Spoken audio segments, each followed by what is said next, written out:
Dulu, di zaman Nabi Muhammad di kota Madinah, terjadi sebuah peristiwa besar yang dikenal sebagai Perang Badar. Perang Badar terjadi pada 17 Ramadan tahun kedua Hijriah. Pada suatu hari, pasukan Quraisy dari Makkah, yang dipimpin oleh Abu Jahal, bersiap untuk menyerang Madinah. Mereka membawa persenjataan dan pasukan yang kuat, dengan tujuan menghancurkan kaum muslimin di Madinah. Nabi Muhammad dan para sahabatnya, yang baru saja hijrah ke Madinah, mendapat kabar tentang serangan yang akan datang. Mereka pun berkumpul untuk memutuskan strategi apa yang harus diambil.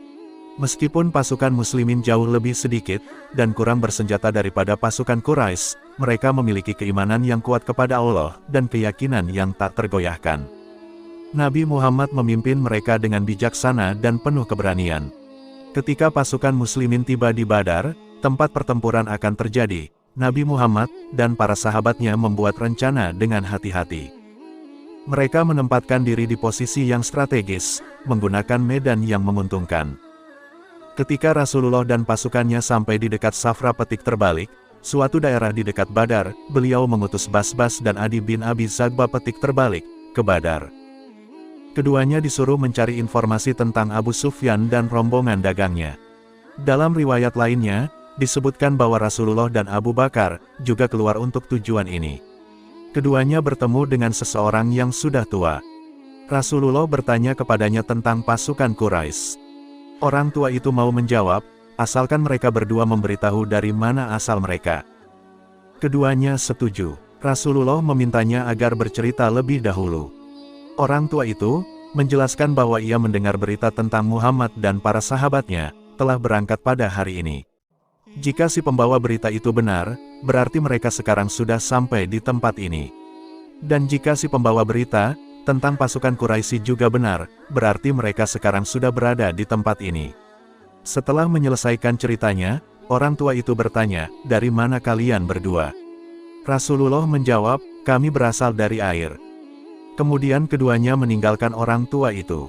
Sore harinya, Nabi mengutus Ali, Zubair, dan Petik Terbalik Ad bin Abi Waqqas, beserta sekelompok sahabat lainnya, untuk mengumpulkan data-data tentang musuh. Di sekitar sumur Badar, rombongan ini menemukan dua orang yang bertugas mengambil air untuk pasukan Mekah. Mereka membawa dua orang ini ke Rasulullah, yang saat itu sedang salat. Lantas mereka mulai mengorek keterangan dari keduanya. Dua orang ini mengakui bahwa mereka pemberi minum pada pasukan Mekah. Namun, para sahabat tidak mempercayai perkataan mereka. Para sahabat mengira keduanya adalah anak buah Abu Sufyan. Lalu mereka memukuli keduanya hingga mau mengaku bahwa mereka anak buah Abu Sufyan. Ketika Rasulullah selesai salat, beliau mengingatkan para sahabatnya, karena mereka telah memukul keduanya saat jujur dan membiarkan mereka saat berdusta. Kemudian Rasulullah bertanya kepada keduanya tentang posisi pasukan Mekah. Mereka menjawab, mereka di belakang bukit di Utwatul Qusywa. Kemudian beliau bertanya tentang jumlah pasukan Mekah. Akan tetapi, dua orang ini tidak bisa menyebutkan jumlah pastinya, namun keduanya menyebutkan jumlah unta yang mereka sembelih setiap harinya, yaitu antara 9 sampai 10. Dari sini, Rasulullah menyimpulkan bahwa jumlah mereka antara 900 sampai 1000 pasukan. Dua orang ini juga menyebutkan bahwa di antara pasukan itu ada beberapa tokoh Mekah. Malam itu Allah Azza wa Jalla menurunkan hujan, untuk mensucikan kaum muslimin dan meneguhkan telapak kaki mereka di atas bumi. Allah Azza wa Jalla jadikan hujan tersebut sebagai bencana yang besar bagi kaum musyrikin. Allah Azza wa Jalla berfirman yang artinya, "Dan Allah menurunkan kepadamu hujan dari langit untuk mensucikan kamu dengan hujan itu dan menghilangkan dari kamu gangguan-gangguan setan dan untuk menguatkan hatimu dan memperteguh dengannya telapak kakimu." Quran Surah Al-Anfal ayat 11. Di antara nikmat Allah Azza wa Jalla kepada kaum muslimin saat itu adalah Allah Azza wa Jalla menjadikan para sahabat mengantuk sebagai penenteram jiwa. Rasulullah membawa pasukannya mendekati mata air Badar, mendahului orang-orang musyrik, agar musuh tidak bisa menguasai mata air. Saat Rasulullah sudah menentukan satu posisi, Al-Habab bin Munzir mengeluarkan pendapatnya, "Wahai Rasulullah, bagaimanakah pendapat Anda tentang posisi ini? Apakah posisi ini diwahyukan oleh Allah Azza wa Jalla sehingga kita tidak boleh maju atau mundur? Ataukah ini hanya pendapat, siasat dan taktik perang saja?" Beliau menjawab, Ini hanya pendapat, siasat dan taktik perang saja. Al-Habab mengatakan, wahai Rasulullah, posisi ini kurang tepat, bawalah orang-orang ini ke sumur yang paling dekat dengan posisi musuh, kita kuasai sumur itu lalu yang lainnya kita rusak. Kita membuat telaga besar lalu kita penuhi air. Kemudian baru kita perangi mereka, kita bisa minum sementara mereka tidak bisa. Rasulullah bersabda kepada Al-Habab, engkau telah menyampaikan pendapat yang jitu. Rasulullah menyetujuinya dan melakukannya. Ketika sudah menguasai tempat yang ditunjukkan oleh Al-Habab, Rasulullah dibuatkan tenda oleh para sahabat, sebagai tempat beliau bermunajat kepada Allah Azza wa Jalla dan memantau jalannya peperangan. Dari beberapa nas tentang perang Badar dapat dipahami bahwa Rasulullah ikut serta dalam perang. Beliau tidak terus-menerus di dalam tendanya atau tidak terus-menerus berdoa. Di antara kisah yang membuktikannya adalah ucapan Ali, aku memperhatikan diri kami pada saat Badar. Saat itu, kami berlindung dengan Rasulullah Shallallahu Alaihi Wasallam. Beliau adalah orang yang paling dekat dengan musuh, dan orang yang paling susah. Sebelum kita melanjutkan kisah ini, mari kita dukung channel FM Official, untuk semakin berkembang, dengan cara meng-subscribe dan menyalakan tombol loncengnya, tekan tombol like dan silahkan share video ini, agar banyak yang tahu tentang kisah ini, supaya kisah ini tidak berhenti pada kalian. Semoga yang kalian lakukan dinilai pahala oleh Allah Subhanahu wa Ta'ala. Amin ya Rabbal 'Alamin. Dalam riwayat lain diceritakan, ketika peperangan sudah berkecamuk, kami berlindung dengan Rasulullah. Beliau adalah orang yang paling menderita. Tidak ada seorang pun yang lebih dekat posisinya dengan orang musyrik dibandingkan Rasulullah. Di antara buktinya juga, sabda beliau kepada para sahabatnya saat perang Badar, janganlah sekali-kali ada salah seorang di antara kalian yang maju kepada sesuatu, sampai aku berada di dekat sesuatu itu.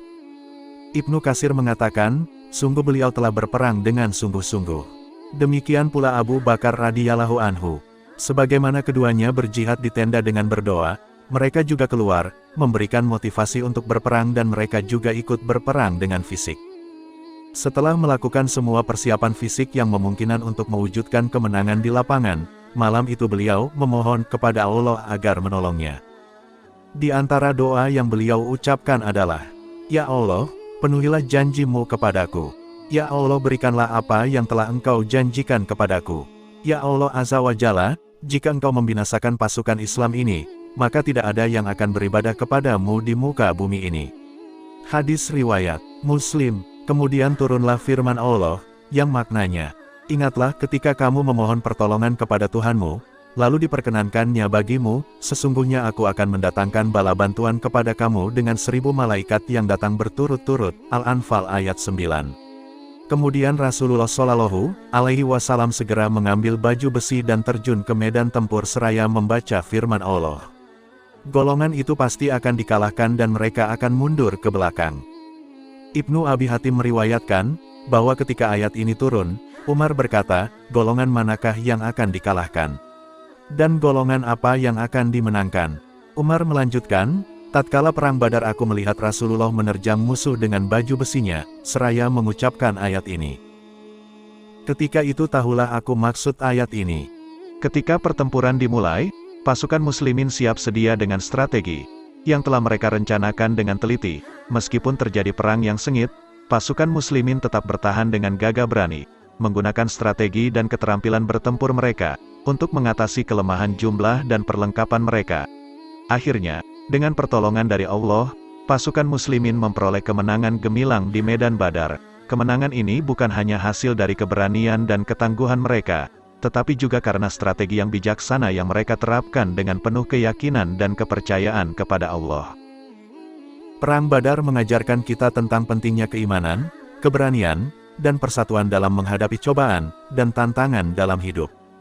Meskipun mungkin kita menghadapi kesulitan atau rintangan, dengan keimanan yang teguh kepada Allah dan tekad yang kuat, kita dapat mengatasi segala hal yang dihadapi. Wallahu alam. Demikianlah kisah ini, semoga bermanfaat, lebih dan kurangnya mohon maaf. Wassalamualaikum.